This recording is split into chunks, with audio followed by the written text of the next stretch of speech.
আর আমি বলছি পালং শাকের শিশা এই সবজিটা যে খেতে চায় না কি ভালোবাসে না পালং শাকটা, একবার করে খেয়ে দেখো, খুবই ভালো লাগবে, খুবই ভালো লাগবে। নমস্কার বন্ধুরা, আজকে আমি রান্না করব পালং শাকের শিশা আছে যে, শিশা দিয়ে, বেগুন দিয়ে, সিম দিয়ে, আলু দিয়ে, আর সঙ্গে আমি বড়ি দেব।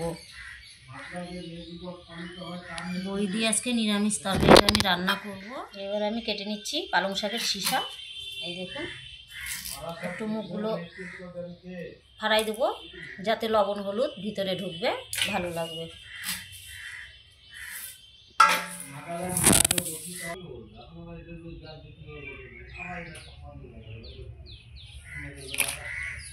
বন্ধুরা, আমি এখন সব সবজি কেটে নিয়ে কড়াই গরম করে নিয়েছি। এখন দিয়ে দিচ্ছি সরষের তেল। বড়িগুলো গরম তেলে ছেড়ে দিচ্ছি। বড়ি ভাজা হয়ে গেছে, আমি এখন বড়িগুলোকে তুলে নিচ্ছি।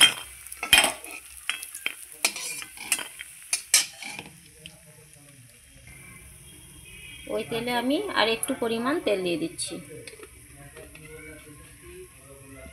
ফোড়নে দিলাম তেজপাতা। আমি সিমগুলো ভেজে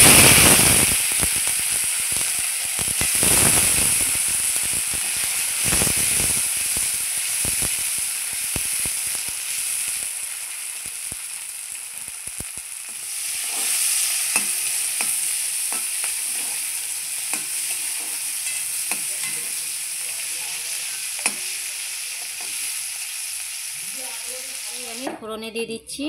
আগে তেজপাতা দিয়েছি, এখন কালো জিরে দিয়ে সবজিটা আমি ছেড়ে দেবো।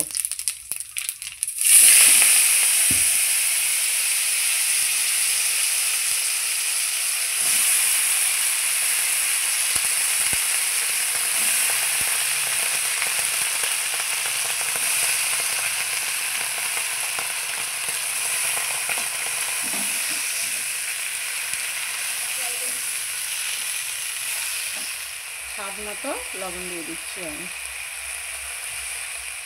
স্বাদ মতো একটু হলুদ গুঁড়োও দিয়ে দিচ্ছি। সঙ্গে সঙ্গে ভেজে রাখা বড়িগুলো আমি ছেড়ে দেবো। এখন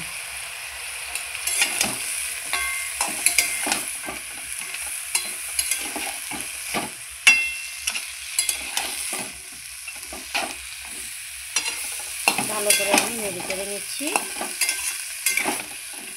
দেখুন, লবণ, হলুদ। এখন সবজিগুলোকে ঢেকিয়ে দিলাম একটু সেদ্ধর জন্য। 5 মিনিট হয়ে গেছে, আমি ঢাকনা খুলে এখন দেখে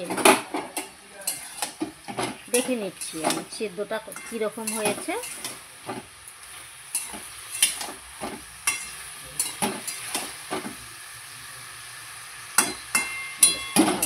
এখন আমি কাঁচা লঙ্কা, আদা জিরে বাটাটা দিয়ে দেবো, মশলাটা।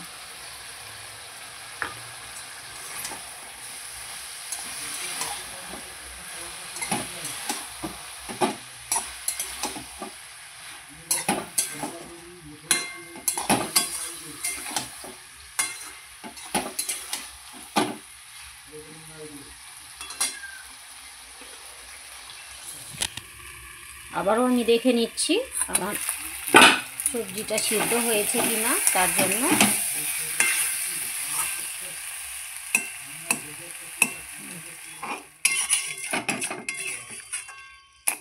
সুন্দর সিদ্ধ হয়ে গেছে, ঢাকা দিয়ে করেছি তো, সুন্দর সিদ্ধ হয়ে গেছে ডাঁটাগুলো। এখন আমি দিয়ে দেব ভেজে রাখা সিমগুলো আগে দিলাম না, সিমগুলো গলে যাবে তো, তার জন্য। এখন সিমটা আমার গোটা গোটা থেকে যাবে।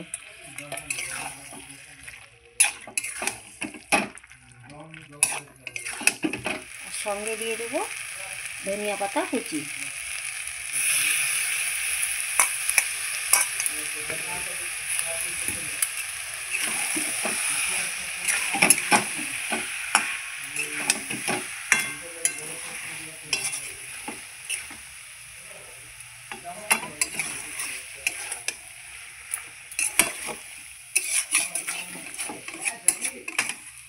এখন আমি সবজিটা নামিয়ে নেব, কারণ হয়ে গেছে সবজিটা।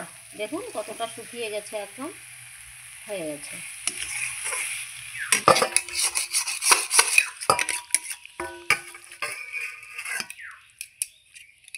সবজিটা কীরকম লাগছে বন্ধুরা তোমরা একটু দেখে কমেন্টে জানাবে।